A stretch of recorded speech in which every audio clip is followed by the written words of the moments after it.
杨开，你入门3年，147场挑战无一获胜，此次以名相搏，境界却毫无提升，你图什么？乱柿子，随便你。废物，还是早点逐出师门为好。Hai, selamat datang kembali di channel Min-er Donghua. Kali ini kita akan melanjutkan cerita Donghua, Martial Peak. Gak pakai lama lagi, langsung aja kita ke ceritanya. Check it out. Pada saat ini energi kekerasan kacau untuk beberapa saat, sebelum perlahan-lahan menjadi tenang dan cahaya bintang yang menyilaukan juga menghilang. Yangke mendengus dingin dan seluruh orang jatuh sekitar 10 kaki sebelum dia bisa menstabilkan tubuhnya. Bahkan tanda bintang sedikit tidak mampu menahan seni bela diri tingkat menengah tingkat Suan, Liu Qing secara langsung. Terlebih lagi, tingkat budidaya alam kedua orang itu sudah terpisah beberapa tingkat kecil dan ada titik balik dari alam gerakan abadi di antaranya. Yangke merasa tidak nyaman, tapi tubuh Liu Qing sedikit bergoyang dan sosok besar di mata semua orang tiba-tiba runtuh. Sepertinya dia ditusuk oleh pedang tajam dan seluruh auranya dilepaskan.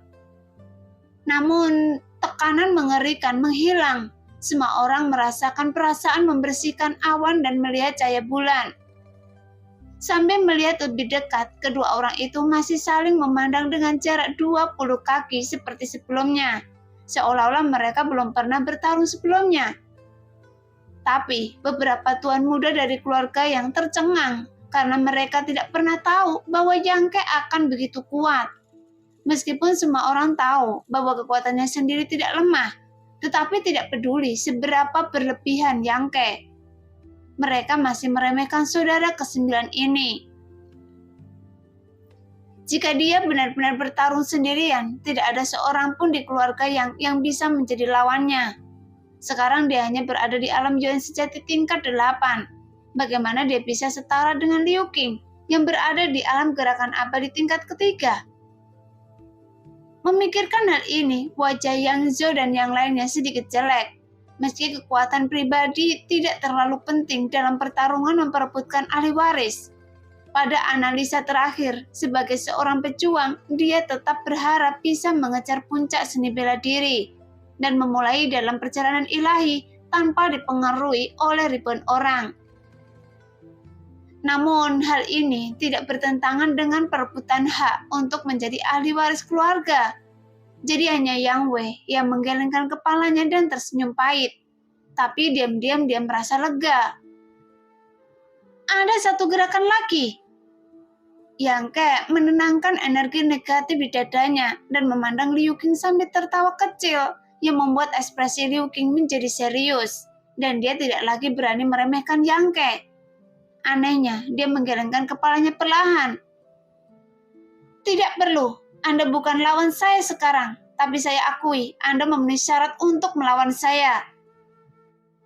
Saat berbicara, dia melemparkan harta rahasia tingkat Suan yang dia ambil di tangannya langsung ke Yangke dan berkata dengan mata tegas, "Saya akan menunggu, mari kita bertarung dengan baik setelah Anda maju ke alam kenaikan abadi." Segera, Yangke dengan santai mengambil harta rahasia itu, tapi dia sedikit terkejut. Sambil mengedipkan matanya, dia tidak berkata apa-apa lagi, karena Yangke tahu Liu Qing tidak menggunakan seluruh kekuatannya dalam 2 gerakan tadi. Tapi yang Liu Qing tidak tahu, meskipun dia juga tidak menggunakan seluruh kekuatannya, adapun alasan mengapa Yangke menjadi orang pertama mengambilnya, itu hanya karena harta rahasia tingkat Suan yang langka ini. Jika bukan karena ini, dia tidak akan repot-repot bertarung dengan Liu Qing. Tapi sekarang, tampaknya orang ini agak mandiri, tapi dia bukan orang yang mendominasi dan penuh kebencian.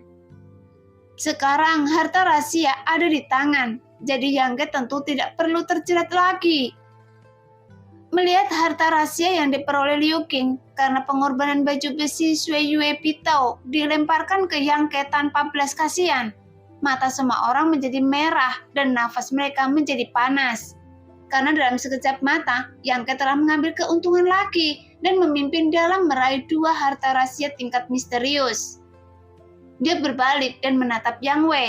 Kemudian Liu Qing mengangguk ringan. Tuan Muda, saya tahu di mana batas keluarga yang Anda. Tuan Muda ke-9 memang memiliki potensi lebih dari Anda, tetapi saya, Liu Qing, belum mencapai batas saya dan jalan kita masih panjang. Adapun dalam generasi ini, siapa yang lebih kuat? Mari kita berkompetisi ketika saatnya tiba. Setelah mengatakan itu, dia berbalik dan pergi. Mendengar itu, ekspresi semua orang sedikit rumit. Ketika mereka melihat Yang Ke, ada banyak ketakutan di mata mereka, seolah-olah mereka merasa perlu untuk mengenal saudara ke-9 mereka lagi. Tapi Yang Ke tampak acuh tak acuh, dan setelah Liu Qing pergi, dia segera terbang ke bawah. Ada satu. Yang Kan juga sadar kembali dan buru-buru mengejarnya. Dari 8 harta rahasia tingkat Suan, masing-masing dari 6 bersaudara mendapat 1. Liu Qing mendapat 1 dan 1 lagi jatuh ke Danau Pojing. Setelah melihat harta rahasia tingkat Suan, setelah pembatasan dan kutukan penyegelan, tidak ada yang berani pergi ke danau untuk mencarinya dengan gegabah. Jadi sampai sekarang tidak ada yang peduli dengan harta rahasia tingkat Suan. Mendengar teriakan Yang Kang, semua orang tiba-tiba terbangun dan bergegas karena takut disalahgunakan oleh orang lain. Tapi tidak peduli siapa itu, tidak ada yang berani terlalu dekat dengan Yang Ke. Sekarang semua prajurit darah, energi sejati mereka telah tersegel. Tanpa prajurit darah yang menjaga mereka, menilai dari kinerja Yang Ke sekarang, dia akan mudah untuk mengambil kesempatan untuk menangkap mereka. Jika mereka kalah dalam pertempuran untuk merebut warisan karena alasan ini, itu sama sekali tidak berharga. Tapi Yang Ke juga menemukan bahwa mereka semua waspada terhadapnya. Jadi tentu saja mereka tidak akan melakukan hal-hal yang tidak berguna. Dalam sekejap, ke-6 orang itu kembali ke kelompoknya masing-masing. Saat ini, harta rahasia tingkat surga gelombang ke-9 masih dirampas. Sekarang sebagian besar dimiliki dan hanya sebagian kecil yang masih berkeliaran. Jadi mereka terus berpindah tangan. Sehingga pemandangannya lebih intens dan hidup dari sebelumnya. Namun prajurit di 6 kubu besar juga menderita korban satu demi satu. Huo Xincheng telah kembali. Keluarga Huo tidak kehilangan banyak orang. Meskipun 2 prajurit alam abadi tingkat 5 terluka, luka mereka tidak serius. 2 atau 3 prajurit alam Yuan sejati lainnya meninggal. Tuan Muda Kai, Huo Xincheng berkata dengan ekspresi bersemangat di wajahnya. Apakah Anda ingin saya membiarkan ayah saya menghancurkan keluarga Xiangnan? Yang Ke menoleh ke arahnya, tidak mengerti mengapa dia mengatakan itu. Karena Xiang Zhou dan Nanseng membawa 2 kelompok orang. Mereka tidak melakukan apapun dan hanya melawan kelompok kita. Jadi biarkan ayah saya memimpin orang untuk menghancurkan keluarga Xiangnan. Yang Ke mencibir. Anda tidak boleh kalah. Jika Anda tidak mampu kalah, jangan ikut berpartisipasi dalam pertempuran untuk memenangkan warisan. Huo Xincheng memutar matanya dan berkata dengan datar. Apa maksud Anda? Saya tidak boleh kalah. Hanya saja mereka menyakiti orang lain tanpa menguntungkan diri mereka sendiri. Mereka terlalu tidak sopan. Saya juga tahu aturan pertarungan memperebutkan warisan. Pembalasan pribadi terhadap semua pihak yang terlibat tidak diperbolehkan terhadap kekuatan besar dan kecil. Tapi siapakah saya? Si nakal Huo Xincheng? Saya tidak peduli dengan aturan atau penyimpangan. Yang Ke perlahan menggelengkan kepalanya. Tidak perlu, cepat atau lambat mereka akan membayar harganya. Dia juga baru saja mengetahui situasi ini. Dia tahu bahwa Xiang dan Chunan Seng memiliki banyak kebencian terhadapnya. Jadi dia mengincarnya seperti ini. Tetapi jika dia benar-benar ingin membalas keluarga Xiangnan secara pribadi, itu pasti tidak akan berhasil. Karena ini pasti akan mempengaruhi situasi. Dengan ketegangan semua kekuatan, siapa yang berani berpartisipasi dalam pertempuran untuk merebut ahli waris? Keputusan terakhir. Huo Xincheng tidak keberatan. Tetapi Tuan Muda Kai, harap diingat, tidak hanya keluarga Xiangnan, tetapi juga Lu Song yang buta. Ketika suatu hari kita benar-benar menghadapi mereka, saya akan membunuh mereka semua. Jika Anda tetap di sini, semua orang akan mati. Akan ada hari seperti itu. Yang Ken mencibir. Selain itu, ada yang salah dengan anak ini, Kyoshiro. Meskipun dia tidak sejelas keluarga Xiangnan dan keluarga Lu, dia memperlakukan kita sebagai musuh dimanapun. Kurasa dia ingin mengalahkan Anda untuk mengkonsolidasikan posisinya sebagai pewaris keluarga Kyu. Sambil menghela nafas, tidak mudah baginya untuk memiliki saudara perempuan seperti Kyu Yimeng. Kita semua berasal dari Zhongdu, jadi kita bisa mengabaikannya mulai sekarang. Saat dia berbicara, dia sepertinya telah melihat adegan kemenangan timnya. Jangan bicarakan itu. Apa yang terjadi dengan harta rahasia itu sekarang? Yang Ken mengalihkan pandangannya ke danau cermin pecah dan bertanya dengan lembut. Masih di bawah sana? Wu Xincheng melirik ke sekeliling. Semua orang menatap, tapi tidak ada yang berani turun. Yang Ken mengangguk. Pembatasan pada harta rahasia dan segel kutukan membuat semua orang sedikit waspada. Sekarang siapapun yang turun lebih dulu tidak akan menyenangkan orang lain, tetapi hanya akan membuat orang lain lebih mudah. Tentu saja tidak ada yang mau menjadi orang yang menonjol. Jika Anda ingin menahan serangan setelah memicu pembatasan, Anda memerlukan setidaknya orang di alam kenaikan abadi tingkat 8 untuk dapat memblokirnya. Tapi memblokir serangan ini tidak ada gunanya. Bahkan prajurit darat terkena kutukan Feng Yuan tidak bisa berbuat apa-apa. Jadi bagaimana orang biasa di alam kenaikan abadi tingkat 8 bisa menghindarinya? Dengan kata lain, jika Anda ingin mendobrak batasan dan kutukan penyegelan pada harta rahasia, Anda harus mengorbankan setidaknya master tingkat 8 dari alam kenaikan abadi. Tapi tidak ada yang mau menyerah. Memikirkan hal ini, Yang Ken mengerutkan kening. Diam-diam saya merasa ada hal yang agak sulit untuk ditangani. Namun bukan hanya dia, tapi juga 5 orang lainnya. Semuanya dengan ekspresi serakah dan sedih di wajah mereka. Yang Ken telah merebut 2 harta rahasia tingkat Xuan dan tidak diragukan lagi akan memiliki beberapa keuntungan dalam serangan dan pertahanan di masa depan. Sekarang hanya yang terakhir yang tidak dimiliki semua orang.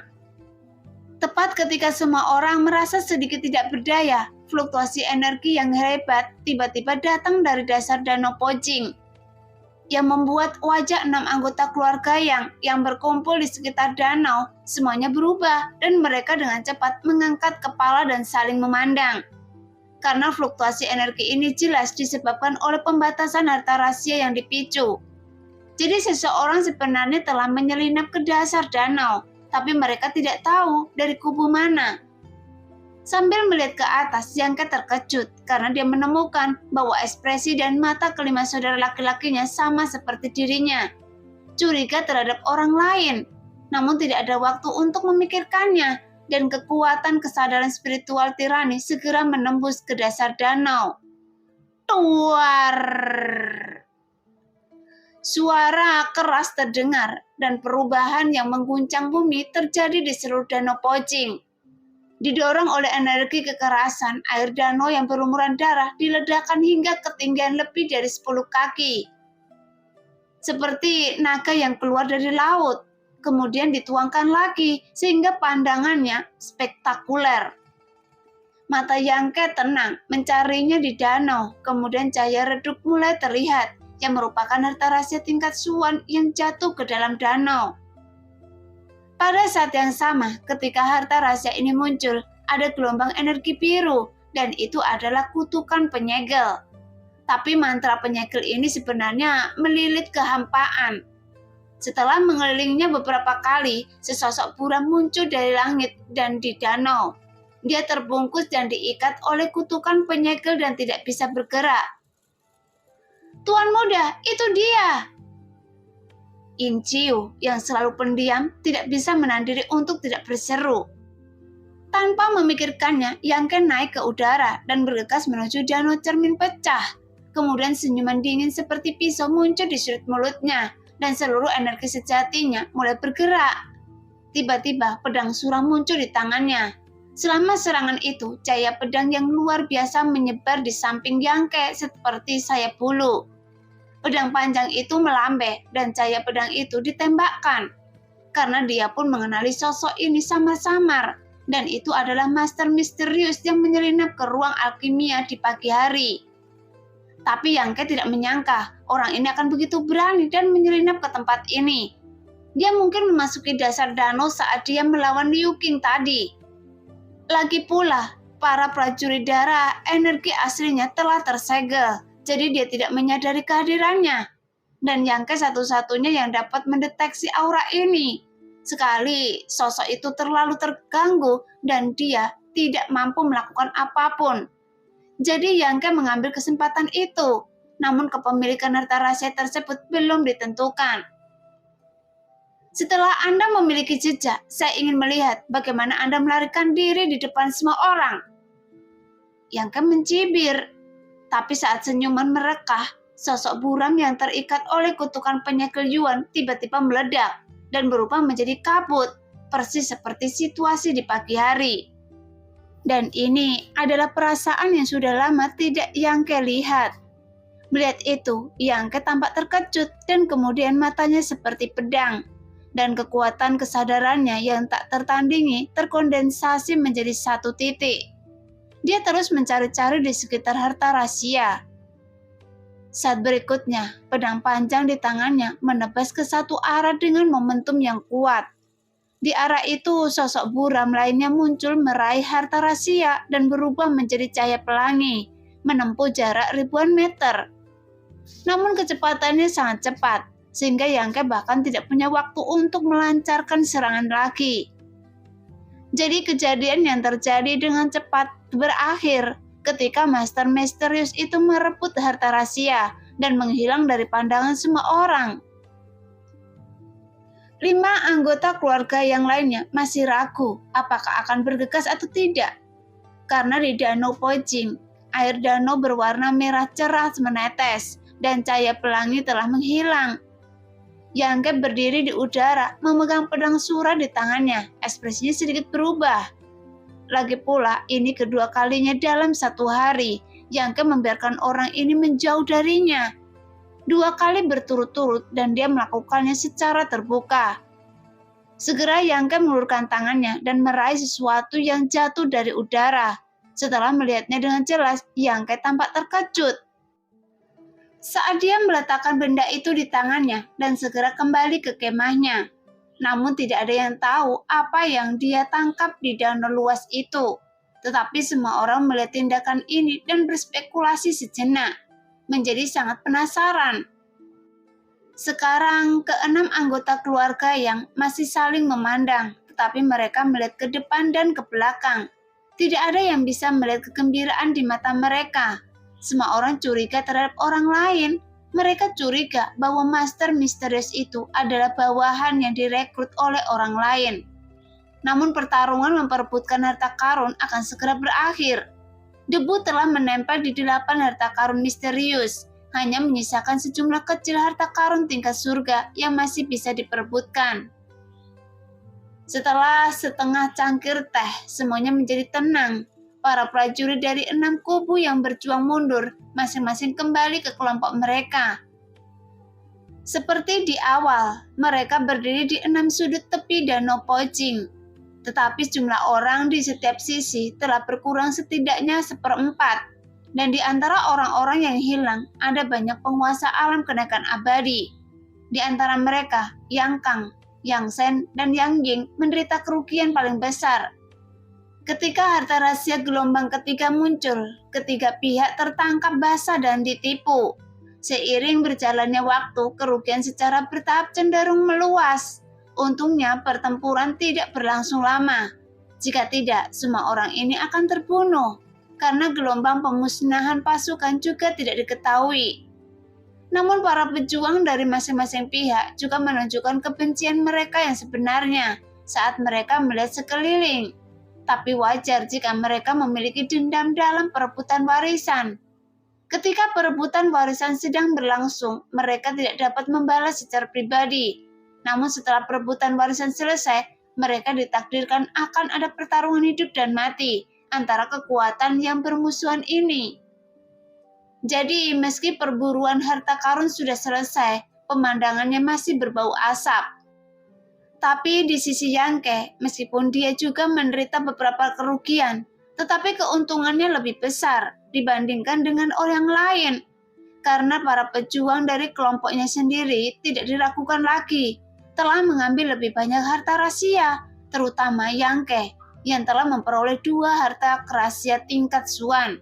Dan ini lebih penting daripada harta rahasia apapun. Yang Wei meletakkan tangannya di belakang punggungnya, mengangguk sedikit kepada semua orang dan memimpin kelompoknya mengambil kembali harta yang dicuri dengan kemenangan. Segera Yang Zhou dan Yang Kang bergandengan tangan, jadi Yang Shen dan Yang Ying tidak punya pilihan selain mundur. Sekarang pertempuran hebat pun terjadi, tapi tidak ada seorang pun yang ingin menimbulkan masalah lagi pada Yang Ke. Ying Qiu, bagaimana situasinya? Yang Ke melirik ke arah Ying Qiu yang telah duduk bersila di tanah sejak terkena kutukan penyegel Yuan. Ying Qiu perlahan menggelengkan kepalanya. Saya tidak dapat mengangkat energi saya yang sebenarnya dan meridian saya di penjara. Diperlakukan setidaknya 2 bulan untuk menerobos. Bahkan prajurit darah yang kuat tidak dapat dengan mudah melepaskan tangan dan kaki mereka dari metode master di atas kenaikan abadi. Yang Ke sedikit mengernyit. Energi sejati Ying Qiu tersegel yang merupakan kerugian besar baginya. Karena keberadaannya seperti bayangan adalah penghalang bagi lawan manapun. Sekarang alat pencegah ini sudah tidak ada lagi, jadi dia hanya bisa mengandalkan Guoyi dan Xiao Yun.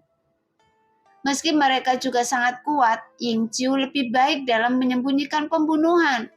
Dan Yang Ke hanya bisa menunggu dan melihat apakah Meng Wuya bisa menyelesaikannya setelah dia kembali.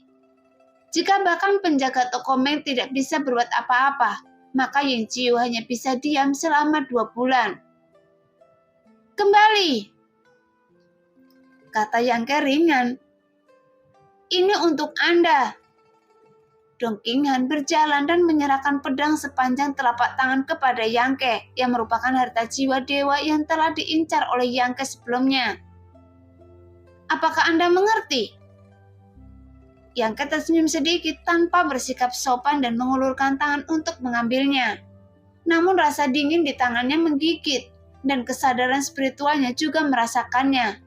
Jelas ini memang harta rahasia yang sangat konsisten dengan kekuatan kesadaran spiritualnya. Selama dia bisa menyempurnakannya, dia bisa memainkan peran yang sangat besar. Bagaimana mungkin tidak ada alasan bagi sepupu saya untuk mengambil tindakan? Dong Qinghan menepuk dadanya. Kalau begitu, Lu Song masih ingin melawan saya. Tapi dia bahkan tidak melihat ke cermin untuk melihat moralitasnya sendiri. Setelah jeda, dia menambahkan, tetapi saya harus berterima kasih kepada seorang wanita karena telah mendapatkan harta rahasia ini. Wanita? Yang Ke bertanya dengan ragu sambil memainkan pedang kecil di tangannya. Iya. Wajah Dong Qinghan menunjukkan ekspresi kenangan. Saya merasa seperti pernah melihatnya di suatu tempat, tetapi saya tidak dapat mengingatnya. Dia melemparkan benda ini kepada saya. Dia berasal dari kelompok mana? Yang Ke tiba-tiba tertegun. Seorang penonton. Apakah dia cantik? Wu Xinzheng menjadi bersemangat ketika dia mendengar kata wanita. Jadi bertanya dengan ekspresi cabul di wajahnya. Tidak hanya dia cantik, tapi dia juga sedikit menawan. Dong Qinghan memiliki ekspresi yang pasti dan terkekeh. Dan mereka kembar. Ada orang lain yang persis seperti dia di sampingnya, dan kekuatannya juga tidak rendah. Dia berada di alam esensi sejati tingkat ke-7, dan Lu Song dijatuhkan beberapa kali hanya dengan satu gerakannya. Jadi wanita itu sangat kuat. Kembar? Suara Yang Ke tiba-tiba menjadi lebih tinggi. Kembar macam apa? Meskipun Yangke tidak tahu, tapi dia tiba-tiba merasa bahwa kedua orang itu seharusnya kedua saudara perempuannya yang menawan. Faktanya secara logika, orang-orang dari geng perang darah dan menara Fengyu seharusnya sudah tiba di rumahnya sejak lama. Tapi sampai sekarang belum ada yang terlihat. Hal ini membuat Yangke bertanya-tanya, apakah kedua marah padanya? Lagi pula saat itu ketika mereka berpisah di Gunung Taifang, sikap Hu Ji-er terhadapnya tidak terlalu baik. Dong Qinghan tercengang dan tidak tahu bagaimana menjelaskannya. Dia hanya memancungkan tangannya dan berkata, "Mereka baru saja menyaksikan kegembiraan di sana, tapi sekarang saya tidak tahu kemana mereka pergi." Lagi pula, pertempuran perburuan harta karun telah berakhir dan kerumunan yang menyaksikan kegembiraan itu juga secara alami telah bubar dan sejumlah besar orang maju menuju kota pertempuran. Yangke melirik ke arah yang mereka tunjuk, tetapi tidak menemukan orang yang dia cari. Dia dengan cepat menyebarkan kesadarannya untuk mendeteksi gangguan apapun dalam radius 20 mil. Setelah mengetahui segalanya, begitu kesadarannya menghilang, Yangke merasakan dua nafas kehidupan yang berbeda. Nafas hidup setiap orang berbeda-beda, meski ada persamaannya. Juga akan ada perbedaan mendasar. Seperti halnya penampakan semua makhluk hidup. Namun nafas kehidupan kedua orang ini sama persis, seolah diukir dari cetakan yang sama, dan di bawah penyelidikan Yangke. Keduanya tidak hanya memiliki nafas kehidupan yang sama, tampaknya energi sebenarnya dalam tubuh mereka juga dapat bergabung satu sama lain. Selama aliran dan persimpangan, beberapa hukum misterius menyelimuti mereka dan menjadikan mereka satu. Menemukannya, Yangke tidak bisa menahan senyuman dan terbang dalam sekejap. "Apa yang Anda lakukan?" Wu Xincheng terkejut dan menjadi pucat. Dia sangat melanggar hukum sehingga dia tidak bisa menahan rasa takutnya saat ini. Dia dengan cepat memerintahkan semua orang, "Ikut Tuan Muda Ke cepat!" Jelas, sebagai keturunan keluarga yang ikut serta dalam perebutan warisan, dia tidak boleh bertindak sendiri kapanpun, atau dalam keadaan apapun. Jika tidak, kemungkinan besar Yangke akan menjadi sasaran orang yang kuat. Jadi saat mendengar itu, reaksi semua orang juga sangat cepat. Dan mereka dengan cepat mengambil harta yang dicuri dan mengikuti langkah Yangke. Di antara kerumunan yang kembali ke kota perang, seorang pria dan dua wanita bergegas kembali. Tapi wajah pria itu terlihat agak menyesal karena mengingat pertempuran yang baru saja dia lihat. Dia mau tak mau dia merasa sedikit bersemangat. Dia berharap dia bisa berpartisipasi secara pribadi di dalamnya, sehingga dia bisa menghilangkan keinginan untuk bertarung dalam hatinya. Namun kedua wanita itu tidak berkata apa-apa dan tampak damai. Sebaliknya, mereka terlihat cantik dan imut, sehingga para prajurit di sebelahnya sering mengalihkan pandangan mereka. Namun kedua wanita itu acuh tak acuh, seolah-olah mereka sudah terbiasa, sehingga mereka tidak marah atau diam-diam bahagia. Tapi melihat mereka begitu patuh, langsung membangkitkan keserakahan dan nafsu banyak orang. Dan mereka semua bertanya-tanya, apakah akan ada keuntungan yang tidak terduga jika mereka datang untuk memulai percakapan saat ini? "Ji-er, Mi-er, ada beberapa orang di dekat sini yang menatap kita. Apakah kalian ingin mengusir mereka?" Pria itu tiba-tiba bertanya dengan lembut. Mata indah Ji-er bersinar dengan sedikit rasa jijik dan ketidakberdayaan, dan dia menggelengkan kepalanya dengan lembut. "Lebih baik tidak kembali ke kota perang." Saat ini, Yangke masih tertinggal dan jika ada konflik saat ini, dia pasti akan melihatnya. Seolah-olah mereka melihat percakapan di antara keduanya. Mata orang-orang itu tiba-tiba berbinar, mengetahui bahwa dia tidak ingin menimbulkan masalah dan pikiran mereka menjadi aktif. Karena jika mereka tidak ingin menimbulkan masalah, jadi mereka jelas tidak memiliki latar belakang apapun. Apalagi ketiganya belum terlalu tua dan memiliki kekuatan yang rendah, sehingga mungkin lebih mudah untuk dihadapi. Dengan berpikir seperti ini, seorang pemuda segera keluar dari orang-orang itu, tersenyum dan bertingkah dewasa dan dapat diandalkan. Sebelum dia dapat berbicara, tiba-tiba sesosok tubuh jatuh di depannya dan menghalangi jalannya. Dan orang ini tidak hanya menghalanginya, tetapi juga menghalangi jalan saudara perempuan Hu dan Fang Ziki. Segera mereka bertiga mengaktifkan energi sebenarnya hampir secara naluriah dan diam-diam melihat ke depan dengan hati-hati. Ketika dia melihat wajah pengunjung itu dengan jelas, Ji-er tiba-tiba terlihat malu, tetapi Mi-er tersenyum lembut. Dengan senyuman di matanya, pemuda itu merasa sedikit putus asa dan dia menjadi lebih berani dan berteriak. "Siapa Anda?" Yang Ke menoleh dan meliriknya. "Tuan muda ke-9. Pemuda itu tiba-tiba menjadi pucat dan berbicara tidak jelas. "Apakah ada yang salah?" Yang Ke merutkan kening. "Jangan berani, Tuan muda ke-9, Anda sedang sibuk." Saat dia mengatakan itu, pemuda itu panik dan langsung buang air kecil di celana, kemudian dengan cepat melarikan diri bersama beberapa temannya. Jelas mereka juga baru saja melihat adegan di mana Yang Ke bertarung melawan Liu Qing. Dan tidak hanya dia kuat secara pribadi, tetapi dia juga memiliki sejumlah besar master di bawah komandonya. Jadi bagaimana dia bisa dibandingkan dengan pria kecil dari keluarga kelas 3 seperti dia? Jadi karena takut menyebabkan kematian, dia melarikan diri. "Saudara Yang." Setelah pria itu pergi, Fang Ziki tersenyum tipis dan menyapanya dengan tangan ditangkupkan. "Saudara Fang, sudah lama sekali." Jelas terakhir kali mereka mengucapkan selamat tinggal satu sama lain di Gunung Taifang, dan Fang Ziki berkata bahwa dia akan datang untuk ikut bersenang-senang dalam pertarungan memperebutkan warisan. Dan sekarang dia melihatnya, jadi Yang Ke tidak terlalu terkejut. Lagi pula saat dia berada di Gunung Taifang, baik orang-orang dari Menara Fengyu dan geng pertempuran berdarah, semuanya berdiri teguh di sisinya, dan hampir berperang dengan keluarga Xiangnan. Jadi dia juga memiliki kesan yang baik terhadap Fang Ziki dan kedua gadis tersebut.